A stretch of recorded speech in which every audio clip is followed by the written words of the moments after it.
નમસ્તે મિત્રો, ધનુષની વાર્તામાં તમારું સ્વાગત છે.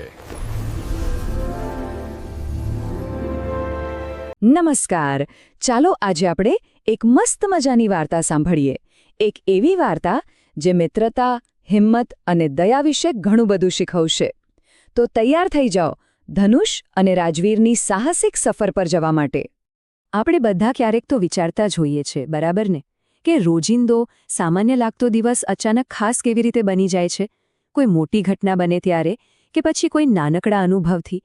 આ સવાલનો જવાબ કદાચ આ વાર્તામાં જ છુપાયેલો છે. તો કોઈ પણ મજાની વાર્તા શરૂ ક્યાંથી થાય? એના પાત્રોથી, બરાબર? અને આપણી આ વાર્તાના કેન્દ્રમાં છે બે પાક્કા દોસ્ત અને એમનો એક રોમાંચક નિર્ણય. તો આ છે આપણા બે દોસ્તો, ધનુષ અને રાજવીર. આમ તો પાક્કા ભાઈબંધ, પણ એમને જોડતી એક બીજી ખાસ વાત હતી, અને એ હતો સાહસનો શોખ. કંઈક નવું કરવાનો, નવી જગ્યાઓ જોવાનો જબરદસ્ત શોખ. અને આ જ શોખ એમને એક એવી સફર પર લઈ જવાનો હતો જે તેઓ ક્યારેય નહીં ભૂલી શકે. બસ એ જ સાહસની તરસ એમને ખેંચી લઈ ગઈ નજીકના એક જંગલમાં. નક્કી કર્યું કે ભાઈ આજે તો રોજિંદા રસ્તાઓ છોડીને કંઈક નવું જ કરવું છે. પણ એમને ક્યાં ખબર હતી કે આ એક નાનકડો નિર્ણય એમના આખા દિવસને કેવી રીતે બદલી નાખવાનો હતો. તો ચાલો આપણે પણ એમની સાથે જંગલમાં પ્રવેશ કરીએ, જોઈએ કે ત્યાં શું હતું અને એમનો અનુભવ કેવો રહ્યો. જરા વિચાર તો કરો, જેવું એમણે જંગલમાં પગ મૂક્યો, ચારે બાજુથી જાણે પક્ષીઓનું સંગીત શરૂ થઈ ગયું. ઊંચા ઊંચા વૃક્ષો, લીલીછમ વેલાઓ, વાતાવરણ જ કંઈક અલગ હતું, એકદમ જાદુઈ. અને એમાં પાછો પેલો ઠંડો પવન, જાણે એમનામાં એક નવી જ તાજગી અને ઉત્સાહ ભરી રહ્યો હતો. શહેરનો બધો જ ઘોંઘાટ અને થાક જાણે ક્યાંય ગાયબ થઈ ગયો, અને ચારે બાજુ હતી માત્ર કુદરતની શાંતિ. થોડુંક આગળ ચાલ્યા ને ત્યાં તો એમને મળી એક નાનકડી નદી. પાણી એકદમ કાચ જેવું ચોખ્ખું અને ઠંડુ. ત્યાં એમણે થોડો વિસામો લીધો. પણ એમને ક્યાં ખબર હતી કે આ શાંતિ બસ થોડી જ વાર માટે હતી, કારણ કે હવે વાર્તામાં એક મોટો વળાંક આવવાનો હતો. અને બસ અહીંથી જ વાર્તા એક નવો વળાંક લીધો. અત્યાર સુધી જે શાંતિ અને આનંદ હતા એની જગ્યા હવે એક રહસ્યમય અવાજે લઈ લીધી.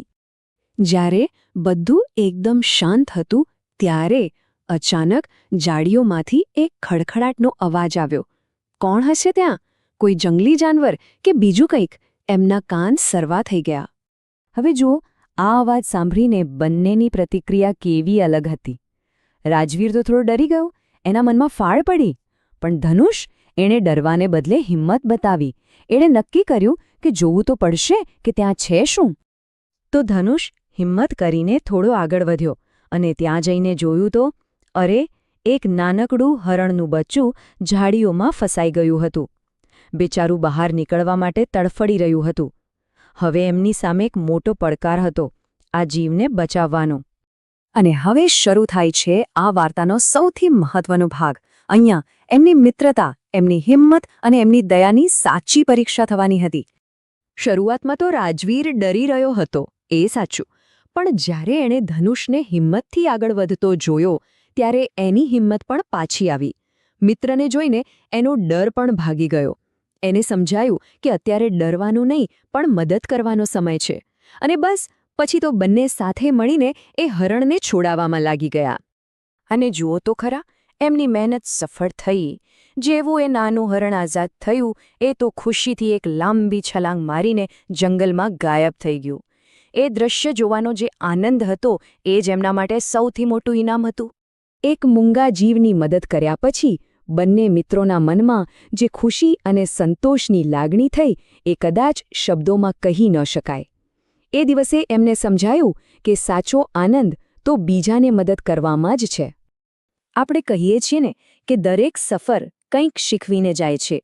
તો ચાલો જોઈએ કે ધનુષ અને રાજવીરને આ જંગલની સફરમાંથી જીવનભરનો કયો પાઠ શીખવા મળ્યો. હવે સાંજ પડવા આવી હતી. સૂરજ પણ ઢળી રહ્યો હતો. એટલે બંને મિત્રોએ ઘરે પાછા જવાનું નક્કી કર્યું. પણ એક વાત નક્કી હતી, જે મિત્રો સવારે જંગલમાં આવ્યા હતા એ હવે પાછા નહોતા જઈ રહ્યા. એમની સાથે એક બહુ જ કિંમતી અનુભવ અને એક મોટી શીખ હતી. અને એ શીખ શું હતી ખબર છે?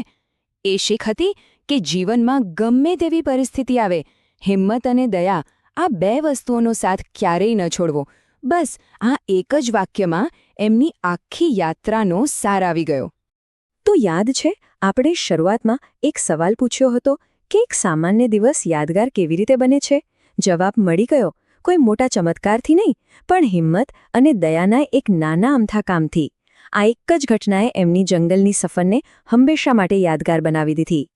તો ચાલો આ વાર્તાને અંતે આપણે પણ આ જ વિચારીએ કે જ્યારે હિંમત અને કરુણા આ બંને શક્તિઓ ભેગી મળે ત્યારે એવી કઈ વસ્તુ છે જે શક્ય નથી. આ વાર્તા આપણને એ વિચારવા પર મજબૂર કરે છે કે આપણા નાના લાગતા સારા કામો પણ કેટલી મોટી સકારાત્મક અસર કરી શકે છે.